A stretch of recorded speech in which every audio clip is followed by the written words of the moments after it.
ಮಾಡ್ರೋ. Excuse me. ನಮಸ್ಕಾರ sir. Room ಬೇಕಾಗಿತ್ತು. ಖಂಡಿತ ಸರ್. ನಿಮ್ಮ ಹೆಸರು? ವರ್ಧನ್, ವಿಷ್ಣುವರ್ಧನ್ ಅಂತೇಳಿ. ಎಲ್ಲಿಂದ ಬಂದಿರೋದು sir? From Mumbai. Okay sir, ರಿಜಿಸ್ಟ್ರೇಷನ್ಗೆ ನಿಮ್ಮ ಐ ಡಿ ಪ್ರೂಫ್ ಬೇಕಾಗುತ್ತೆ. ಬನ್ನಿ sir. I am sorry, luggage ಎಲ್ಲ ಕಾರಲ್ಲೇ ಇದೆ. ಐ ಡಿ ಪ್ರೂಫ್ ಆಮೇಲೆ ಕೊಟ್ಟರೆ ಆಗ್ಬೋದಾ? ಆಗ್ಬೋದು ಸರ್. ರೂಮ್ಸ್ ಖಾಲಿ ಇದೆಯಲ್ಲ? ಖಂಡಿತ ಇದೆ ಸರ್. ಸುನಿಲ, ಆ ರೂಮ್ ನಂಬರ್ 5 ಕೀ ತೊಗೊಂಬರೋ. ಬನ್ನಿ ಸರ್.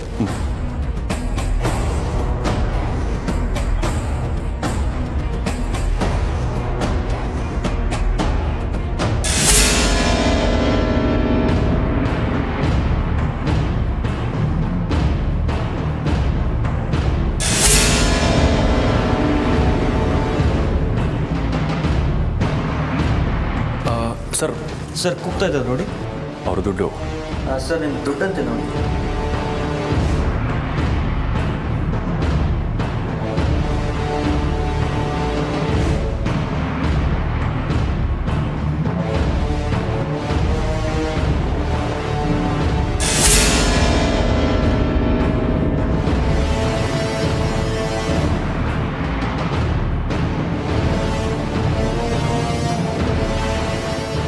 ಏನು ಬ್ರೋ, ಅವ್ನು ನಿನಗೊಂದು ಥ್ಯಾಂಕ್ಸು ಹೇಳಿಲ್ಲ ಅಂತ ಯೋಚನೆ ಮಾಡ್ತಿದ್ಯಾ? ಇಲ್ಲ, ಆ ವ್ಯಕ್ತಿ ಹಾಕೊಂಡಿದ್ದ ಪರ್ಫ್ಯೂಮು ಮತ್ತು ನಮ್ಮ ತಂದೆ ಯೂಸ್ ಮಾಡೋ ಪರ್ಫ್ಯೂಮ್ ಎರಡೂ ಒಂದೇ ಅಂತ ಅನ್ನಿಸ್ತದೆ. ಬ್ರೋ, ಒಂದೇ ಕಂಪ್ನಿ ಪರ್ಫ್ಯೂಮ್ನ, ಅದರಲ್ಲೂ ಒಂದೇ ಫ್ಲೇವರ್ನ ತುಂಬ ಜನ ಯೂಸ್ ಮಾಡ್ತಾರೆ. ಯಾಕೆ? ಕಂಪನಿ ನಿಮ್ಮಪ್ಪ ಒಬ್ಬರೇ ಯೂಸ್ ಮಾಡಬೇಕು ಅಂತ ಅಗ್ರಿಮೆಂಟ್ ಹಾಕ್ಸ್ಕೊಂಡಿದ್ಯಾ? ಇದಕ್ಕೆಲ್ಲ ತಲೆ ಕೆಡಿಸ್ಕೊಂಡು ನಡಿ ನಡಿ ಬರೋ.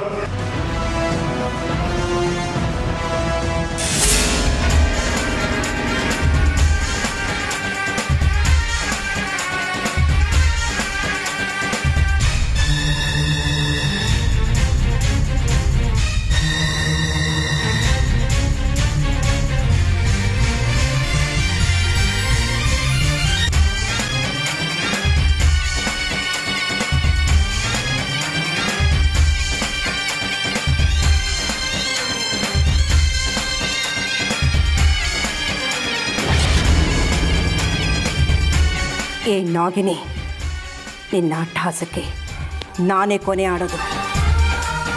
ಇನ್ಮೇಲೆ ಈ ಮನೇಲಿ ನಿನಗೆ ಜಾಗ ಇಲ್ಲ. ಇಷ್ಟು ದಿನ ಅರ್ಜುನ್ ಹೆಂಡತಿ ಥರ ನಾಟಕ ಆಡಿದ್ದು ಸಾಕು. ಇನ್ನು ಮುಂದೆ ನೀನು ಎಲ್ಲಿ ಹೋಗಬೇಕೋ ಅಲ್ಲಿಗೆ ನಾನೇ ಕಳಿಸ್ಕೊಡ್ತೀನಿ.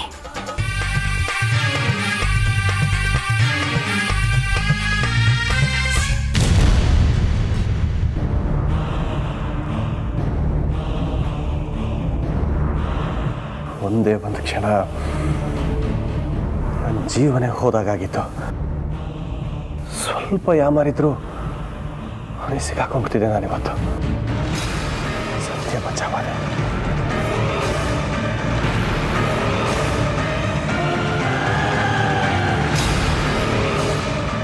ಒಂದು ವೇಳೆ ಅವನನ್ನು ಕೊಲ್ಲೋದಕ್ಕೆ ನಾನೇ ನಿಂತಿರೋದು ಅಂತ ಅವನಿಗೆ ಗೊತ್ತಾದರೆ ಯಾವುದೇ ಕಾರಣಕ್ಕೂ ನನ್ನನ್ನು ಉಳಿಸಲ್ಲ. ಇಲ್ಲೇ ನನ್ನ ಕಥೆನ ಮುಗಿಸಿ ಎಳ್ಳು ನೀರು ಬಿಟ್ಬಿಡ್ತಾನೆ.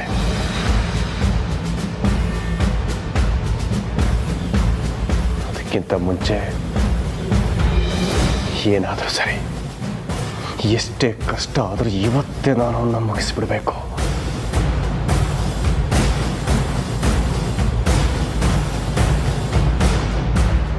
ಯಾರು ಬ್ರೋ? ಅಪ್ಪನ್ ಬ್ರೋ.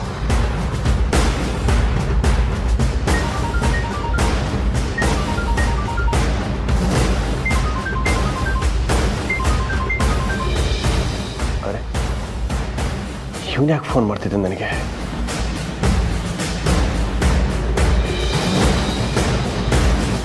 ಬೆಳೆ ನಾನು ಇಲ್ಲಿಗೆ ಬಂದಿರೋದ್ರ ಬಗ್ಗೆ ನಿಮ್ಗೇನಾದ್ರು ಅನುಮಾನ ಬಂದಿರ್ಬೋದಾ?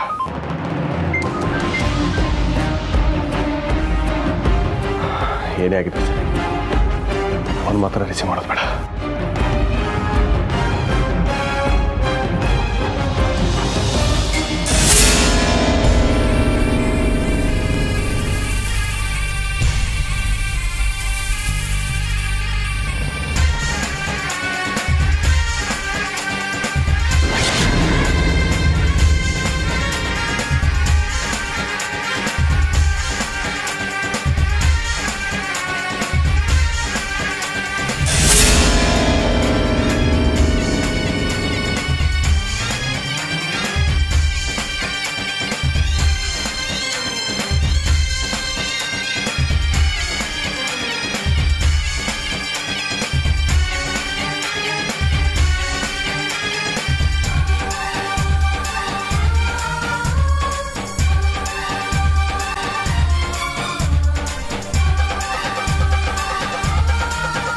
ಇದೇನಿದು? ಮನೇಲಿ ಪುಂಗಿ ಊದ್ತಾ ಇದ್ದೀರಾ?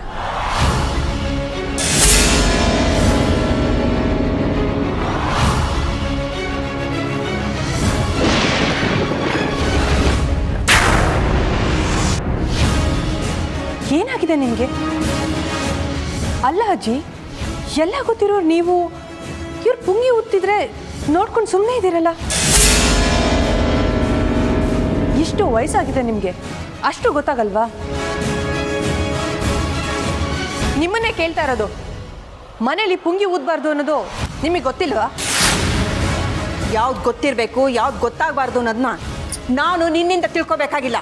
ಹಿರಿಯರು ಅನ್ನಿಸ್ಕೊಂಡವರು ಹೀಗೆ ಮಣ್ಣು ತಿನ್ನೋ ಕೆಲಸ ಮಾಡಿದ್ರೆ ಅವರಿಗೆ ಹೇಳ್ಕೊಡೋ ಅವಶ್ಯಕತೆ ನಮ್ಮಂತ ಚಿಕ್ಕವ್ರಿಗೆ ಬರುತ್ತೆ ಅಜ್ಜಿ. ಅಮೃತ, ಹಚ್ಚೋದ್ರಿಂದ ಆರ್ಗೊಡ್ಸೋದ್ರಿಂದ ಯಾವ ಪ್ರಯತ್ನನೂ ಇಲ್ಲ. ಎಲ್ಲದಕ್ಕೂ ಒಂದು ಇತಿಮಿತಿ ಅಂತ ಇರುತ್ತೆ. ನೀವು ಅದನ್ನು ಮೀರಿ ವರ್ತಿಸ್ತಾ ಇದ್ದೀರಾ. ನಾನೇನು ವರ್ತಿಸ್ತಾ ಇದ್ದೀನಿ? ನಾನು ನಾಗಿಣಿ ಅಲ್ಲ ಅನ್ನೋದು ನಿಮಗೆ, ಈ ಮನೆಯವರಿಗೆ 1000 ಸರಿ ಸಾಬೀತಾಗಿದೆ. ಆದ್ರೂ ಸಹ ನೀವು ನಂಬ್ತಾ ಇಲ್ಲ. ಹೀಗೆ ತಲೆ ಕೆಟ್ಟೋರ್ ಜೊತೆ ಸೇರ್ಕೊಂಡು ಮನೆ ಸೊಸೆ ಮೇಲೆ ಅನುಮಾನ ಪಡೋದು ಎಷ್ಟು ಮಟ್ಟಿಗೆ ಸರಿ ಹೇಳಿ?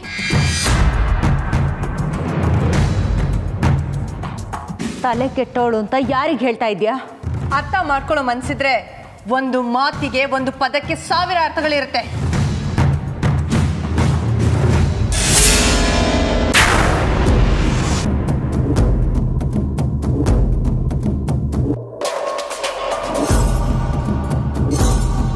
ನಿಂತ್ಕೊಳೆ.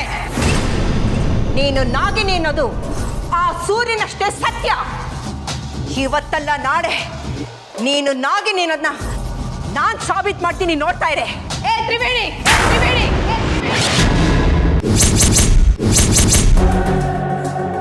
ನಿನ್ನ ಹೆಸರು ತ್ರಿವೇಣಿ ಅಲ್ಲ, ದಮಯಂತಿ ಅನ್ನೋದು ನನಗೆ ಗೊತ್ತಿದೆ. ನೀನು ಮನುಷ್ಯ ಲೋಕದವಳಲ್ಲ, ನಾಗ ಲೋಕದವಳು ಅನ್ನೋದು ಸಹ ನನಗೆ ಗೊತ್ತಿದೆ. ಈ ವಿಷಯನ ಅರ್ಜುನ್ ಅವ್ರಿಗೆ, ಮನೆಯವ್ರಿಗೆ ಹೇಳಿದ್ರೆ ನಿನ್ನ ಸ್ಥಿತಿ ಏನಾಗ್ಬೋದು ಅನ್ನೋದನ್ನ ಯೋಚನೆ ಮಾಡಿದ್ಯಾ?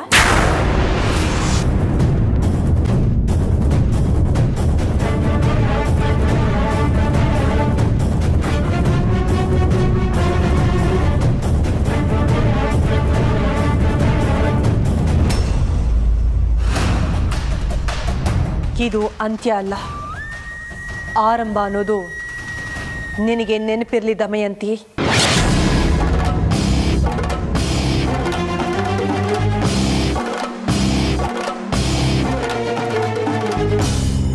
ನಾನು ನಾಗಲೋಕದಲ್ಲಿ ಕಲಿತ ವಿದ್ಯೆ ಇವತ್ತು ನನ್ನನ್ನು ಕಾಪಾಡ್ದು.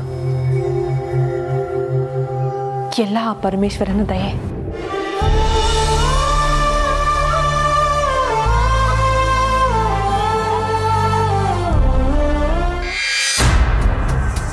ಏನಾಯ್ತಾ? ಫೋನ್ ರಿಸೀವ್ ಮಾಡ್ತಾ ಇಲ್ವಾ? ಅದಕ್ಕೆ ಯಾಕೆ ಟೆನ್ಷನ್ ತಗೋತೀಯಾ? ಅಪ್ಪ ಫೋನ್ ರಿಸೀವ್ ಮಾಡಿಲ್ಲ ಅಂದ್ರೆ ಅಮ್ಮಂಗೆ ಫೋನ್ ಮಾಡು.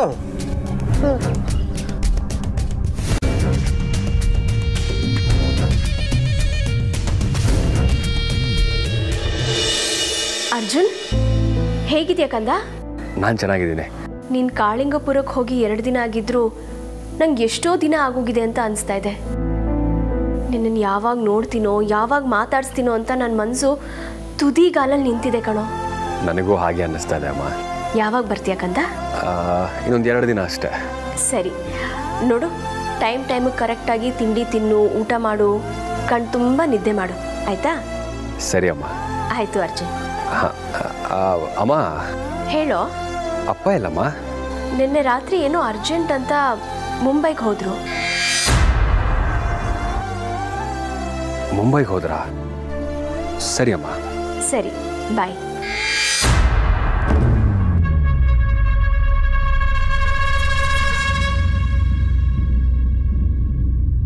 ಬ್ರೋ, ಏನಾಯ್ತು? ಏನು ಯೋಚನೆ ಮಾಡ್ತಿದ್ಯಾ? ಅಮ್ಮ ಹೇಳಿದ್ರು ಅಪ್ಪ ಮುಂಬೈಗೆ ಹೋಗಿದ್ದಾರೆ ಅಂತ.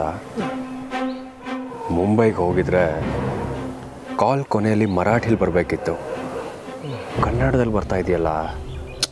ಅಯ್ಯೋ, ನಿನಗೆ ಯಾವಾಗಲೂ ಅನುಮಾನನೇ ಕಣ. ಬರ್ರ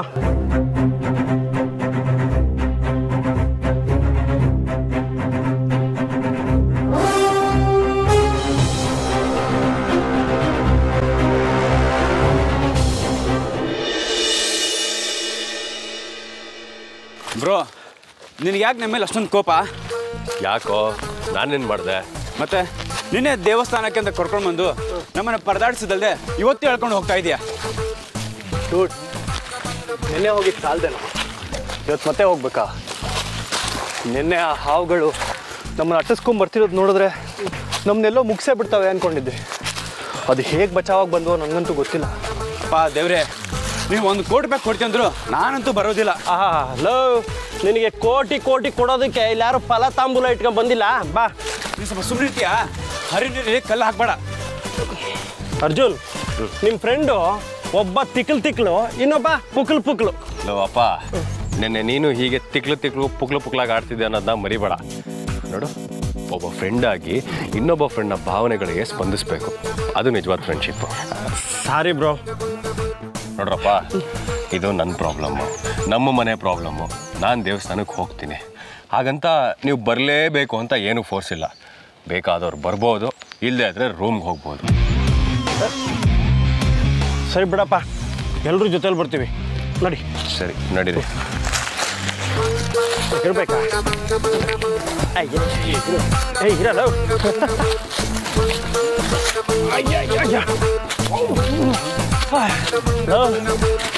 ನೀನು ಸವಾಸ ಮಾಡಿ ಇನ್ನೂ ಯಾವ್ಯಾವ ಹಳ್ಳಗಳು ಎಗಿರ್ಬೇಕೋ ಇಳಿಬೇಕೋ. ಅವಾಗೇನೋ ಬಿಲ್ಡಪ್ ಕೊಡ್ತಾ ಇದ್ದೆ, ಸುಮ್ಮನೆ ಬಂದ್ರೆ ಸರಿ.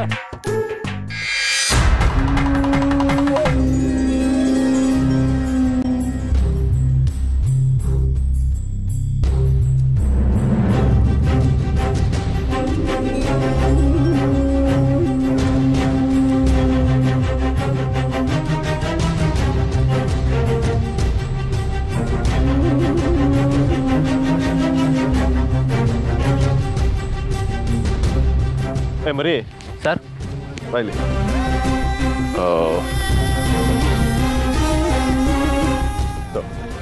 ಏನು ತರಬೇಕು ಸರ್? ಏನೂ ತರೋದು ಬೇಡ, ಈ ದುಡ್ಡು ನಿನಗೆ. ನಾನು ಕೇಳೋ ಕೆಲವು ಪ್ರಶ್ನೆಗಳಿಗೆ ನೀನು ಉತ್ತರ ಕೊಡಬೇಕು. ಆದರೆ ನಾನು ಈ ಥರ ಪ್ರಶ್ನೆ ಕೇಳಿದೆ ಅಂತ ಯಾರಿಗೂ ಹೇಳಬಾರ್ದು. ಇಲ್ಲ ಸರ್, ಹೇಳೋದಿಲ್ಲ. ನಿಮ್ಮ ಪ್ರಶ್ನೆ ಏನು ಕೇಳಿ ಸರ್? ಹಾಂ, ಇಲ್ಲಿ ರೂಮ್ ನಂಬರ್ 5ರಲ್ಲಿ ಇದ್ರಲ್ಲ, ಅವ್ರು ಎಲ್ಲಿಗೆ ಹೋದ್ರು ಅಂತ ಗೊತ್ತಾ?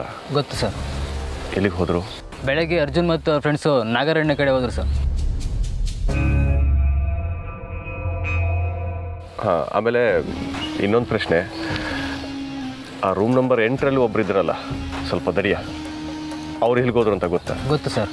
ಎಲ್ಲಿ ಹೋದರು ಸರ್? ಅರ್ಜುನ್ ಮತ್ತು ಅವ್ರ ಫ್ರೆಂಡ್ಸು ನಾಗರಣ್ಯ ಕಡೆ ಹೋದ ತಕ್ಷಣ ಇವರು ಹಿಂದೆನೇ ಹೋದರು ಸರ್. ಹೋದರು ಮತ್ತು ವಾಪಸ್ ರೂಮಿಗೆ ಬಂದಿಲ್ಲ ಸರ್. ಅವ್ರ ಲಗೇಜ್ ಎಲ್ಲ ಕೌಂಟ್ರಲ್ಲೇ ಇಟ್ಟಿದ್ದೀವಿ ಸರ್. ಸರ್, ಇನ್ನೇನಾದ್ರು ಕೇಳೋದಿತ್ತಾ? ಇಲ್ಲಪ್ಪ, ಹೋಗು. ಒಂದು ನಿಮಿಷ, ನಾನೀಗ ನಿನ್ನನ್ನು ವಿಚಾರಿಸಿದ್ದ ಯಾರಿಗೂ ಹೇಳಬಾರ್ದು? ಇಲ್ಲ ಸರ್, ಯಾರಿಗೂ ಹೇಳಲ್ಲ.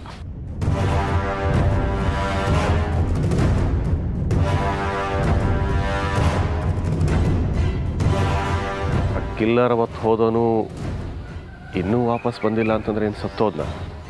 ಅಲ್ಲ, ಹಾಗೆ ಹೇಗಾಗೋದಕ್ಕೆ ಸಾಧ್ಯ? ಅವನು ಎಂತೆಂಥ ಡೀಲ್ ಮಾಡಿದ್ದಾನೆ, ಅಂಥವನು ಹೀಗೆ ಇದಕ್ಕಿದ್ದಾಗ ಸತ್ತು ಹೋಗ್ತಾನೆ ಅಂತಂದರೆ ಹೇಗೆ ನಂಬೋದು? ಅವತ್ತು ಮೊಬೈಲ್ ರಿಂಗ್ ಆಗ್ತಾ ಇತ್ತು, ಆದರೆ ಈಗ ಸ್ವಿಚ್ ಆಫ್ ಆಗಿದೆ. ಅಂದರೆ ಮೊಬೈಲ್ ಕಳೆದು ಹೋಗಿ ಬೇರೆ ಯಾರಿಗೋ ಸಿಕ್ಕಿದೆ. ಅವನೇ ಅವತ್ತು ಮಾತಾಡಿರ್ಬೋದಾ? ಈ ಎಲ್ಲ ಪ್ರಶ್ನೆಗಳಿಗೂ ಉತ್ತರ ಸಿಗಬೇಕು ಅಂತಂದರೆ ಅವನನ್ನು ಹುಡ್ಕೋದಕ್ಕೆ ನಾನೇ ಇಳಿಬೇಕು.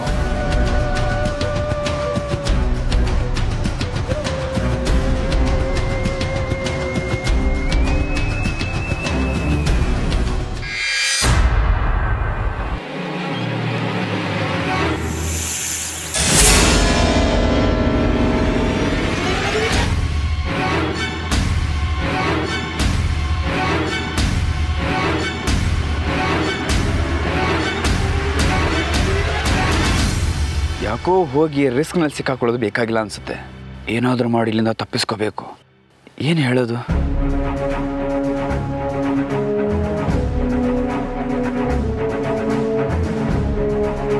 ಏಯ್, ಏನಾಯ್ತು ಬ್ರೋ? ಅಕ್ಕ ಸ್ವಲ್ಪ ಹೊಟ್ಟೆ ಅಪ್ಸರ ಆಗಿರೋ ಥರ ಕಾಣ್ತದೆ. ಸೊ ರೂಮ್ಗೆ ಹೋಗ್ಬೇಕಾ? S bro. ಸರಿನಪ್ಪ, ಹೋಗು. Thanks lot bro.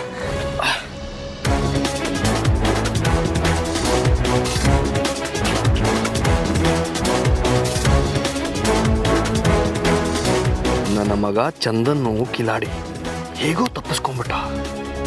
ನಾನು ಹೇಗೆ ತಪ್ಪಿಸ್ಕೊಳ್ಳೋದು? ಡ್ಯೂಡ್, ಅದು ಓ ಚಂದನ್ಗೆ ಹೋಮ್ ಸ್ಟೇಗೆ ಹೋಗೋದಕ್ಕೆ ಗೊತ್ತಾಗೋದಿಲ್ವೋ, ಸೊ ನೀನು ಹೋಗಿ ಅವನಿಗೆ ದಾರಿ ತೋರಿಸಿ ಬರ್ತೀನಿ ಅಂತ ಹೇಳ್ತಾ ಇದೆಯಾ? Exactly dude. ನಿಂಗೆ ಮೈಂಡ್ ರೀಡಿಂಗ್ ಬರುತ್ತಾ? ಒಂಥರ. ಹಾಗಾದ್ರೆ ನಾನು ಹೋಗಿ ಬಂದ್ಬಿಡ್ತೀನಿ. ಹೋಗು, ಬರಬೇಡ, ಅಲ್ಲೇ ರೂಮಲ್ಲೇ ಇರೋ, ನಾವೇ ಸಂಜೆ ಬರ್ತೀವಿ. Okay dude, thank you. ಬರೋದಕ್ಕೆ ಭಯ, ಅದಕ್ಕೆ ಏನೇನೋ ನೆಪ ಹೇಳ್ಕೊಂಡು ತಪ್ಪಿಸ್ಕೊಂತಿದ್ದಾರೆ. ಏನಪ್ಪ, ತಾವು ಬರ್ತೀರಾ ಅಥವಾ ತಾವು ಇವ್ರ ಥರನೇ? ನನಗೆ ಭಯ ಅಂತ ಹೇಳ್ತಿದ್ಯಾ? ನನಗೆ ಯಾವ ಭಯನೂ ಇಲ್ಲಪ್ಪ. ಅಂಡಮಾನ್ ಕಿಂಗ್ಯಾ, ನೀನು ಶ್ರೀರಾಮಚಂದ್ರ ಆದರೆ ನಾನು ಹನುಮಂತ. ನಿನ್ನ ಜೊತೆಲೇ ಇರ್ತೀನಿ, ನೋಡಿ.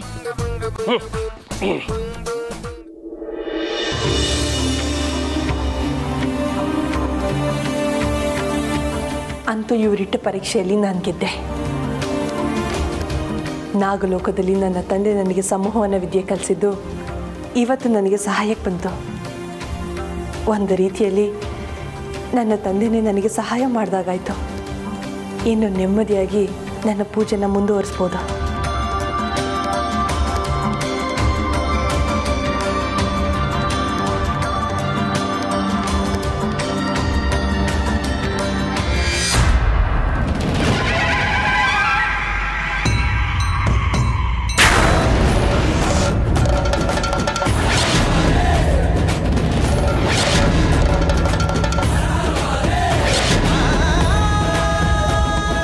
ಅಯ್ಯೋ ಪರಮೇಶ್ವರ, ಎಂಥ ತಪ್ಪಾಗೋಯ್ತು ನನ್ನಿಂದ.